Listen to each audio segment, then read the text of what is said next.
Асыл асық ертегісі. Арман үшін бүгінгі күн қуанышты болды. Ол таңертең ерте тұрып, өз-өзінен ыңылдап ән айтып қуанып жүр. Себебі бүгін әкесі оған ауылдағы атасы мен әжесін қалаға көшіріп әкелетіні туралы айтқан болатын. Арман сол сәтті асыға күтуде. Өз бөлмесіндегі ойыншықтармен қызу ойынға кірісті. Атасы мен әжесінің келетінін достарына да айтқан болатын. Арасында атасы мен әжесі келіп қалардай есік жаққа алаңдап қарап қояды. Міне, қоңырау соғылып көптен күткен атасы мен әжесі де келді. Арман жүгіріп шығып оларды қуана қарсы алды. Арман атасы мен әжесін амандасып болған соң оларға әзірлеп қойған бөлмелерін көрсете бастады. Атасы мен әжесі бөлмелерін көріп қуанып риза болды. Бөлме іші кең, әрі қонымды, екеуіне арналған жиһаздар да орнықты қойылған. Осы күннен бастап атасы мен әжесінің қаладағы тірлігі де басталып кетті. Арманның қуанышында шек жоқ. Күнде атасын бөлмесіне сүйреп апарып, кезек-кезек түрлі ойыншықтарын көрсетіп мәз. Күндер осылай өтіп жатты. Арман өзінің барлық ойыншықтарын атасы мен әжесіне көрсетіп болды. Арман да өз ойыншықтарынан шаршағандай. Оның ойына бір ой сарп ете қалды. Айтпақшы, ата, осы сіз бала кезіңізде қандай ойыншықпен ойнадыңыз? Атасы күліп ойланып отырды да Арманға қарап: Балам, сен бақытты баласың ғой. Шіркін, мына сенде бар ойыншықтың біреуі де мен түгілі сенің әкеңде де болған жоқ.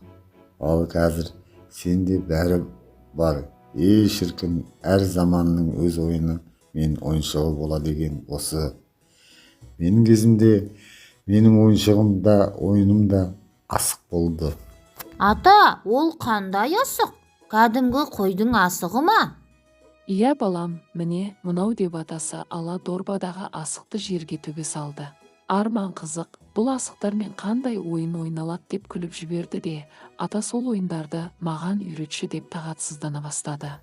Достарыңды бір күні жина, мен барлығыңа асық ойындарын үйретейін. Арман қуанып келесі күні достарын шақырды. Атасы Арман мен оның достарына асық ойындарын үйретті. Атасы асықтардың алдымен түсу бағыттарының атауын, сонан соң ханталапай ойындарын үйретті. Арманға достарына асықтармен ойнаған қатты ұнап қалды.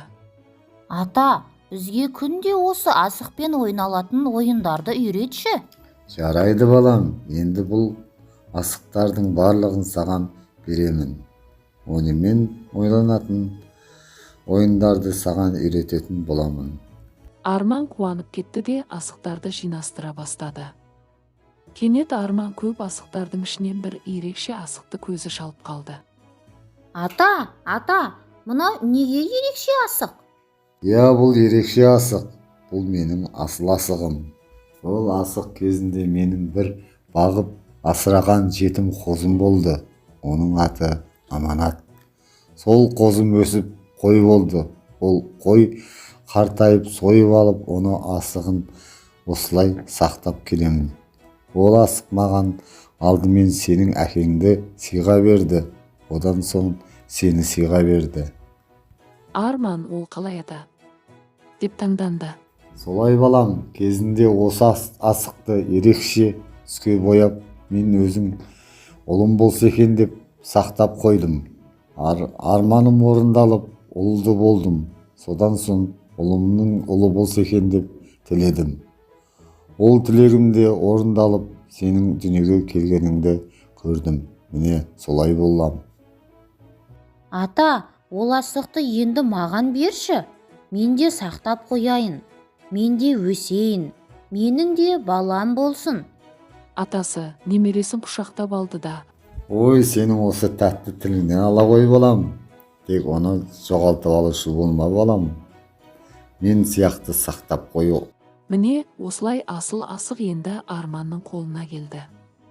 Атасы, әжесі, баласы, келіні мен немересінің бақытты күндері осылай жалғаса берді. Ұрпақтан ұрпаққа асыл мұра деген осы болар, сірә.